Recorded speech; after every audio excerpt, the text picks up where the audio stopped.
This is the brief homily for the 7th of March. Please read the readings before listening to the homily. There are many ways of relating to the Ten Commandments, and not all of them are healthy. There are those who regard the Ten Commandments and morality in general as foolishness. They don't see the point in trying to live their life by a set of values. Moses himself had to deal with them, people who would simply gratify their desires without thought of the consequences. Their motto was, "Much water drives away thirst." The sort of person who would say, if I see something I like, I'll take it. If someone gets in my way, I'll kill them. If I see someone I fancy, I'll have them. That sort of person may well have been present in the community that St. Paul preached to, because when they heard from him about the cross of Jesus Christ, they thought it madness and folly. Why wouldn't Jesus save his skin by shutting up? Why did he continue when that would bring the crucifix?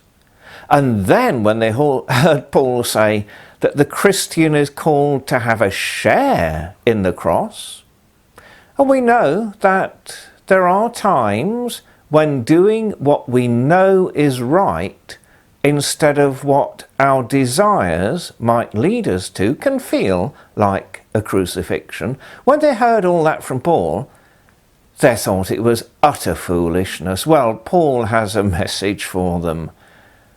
The foolishness of God they're mocking is wiser than human wisdom.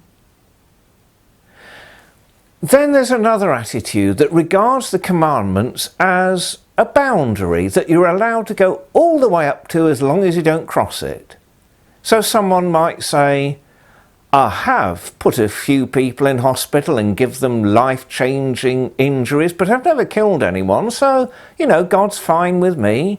Or, I've never broken into anyone's home and stolen something. I have run a few scams and defrauded enough people, and, if they're silly enough to believe my stories, that's their lookout. But I've not stolen, so God's fine with me.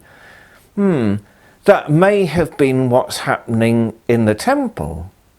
The temple had fallen under the control of people who used their authority as a way to exploit the worshippers. When you went to the temple to offer an animal, to ask for God's help or to give thanks to God, you weren't allowed to spend your everyday money. You had to change it into temple money. And the money changers had a deal going on with the temple authorities. They looked the other way, while the money changers charged an extortionate rate. Then you weren't allowed to buy the animal outside the temple in the livestock market. You had to buy it from a licensed temple trader who charged you far more than you'd have paid for the same animal in the livestock market. And that wasn't all. They often sold animals that were diseased or deformed and wouldn't have attracted a bid in the livestock market. That exploitation of God's beloved people, that's what so angers Jesus.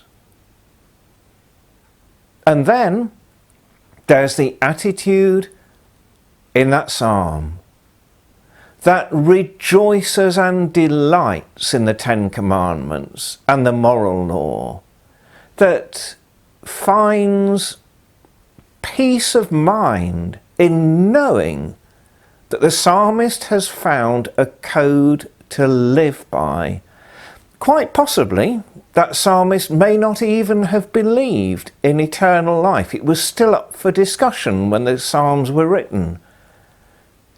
But even without that, it was still a joy to have found a way of life that could help you sleep at night. That response to the psalm, you have the message of eternal life, doesn't come from inside the psalm, it's added from the gospel. There's an attitude then we can make our own. To rejoice that in the moral teaching that comes from the gospel, we found something beautiful to live by. We recognise that we don't always live up to it, so we turn to God for forgiveness. But when we complete our struggle, when we don't give in and become cynical and self-serving, when we make it our life's work to live by our values, that is a wisdom greater than any earthly wisdom. Its rewards are greater than any earthly treasure, and they last forever.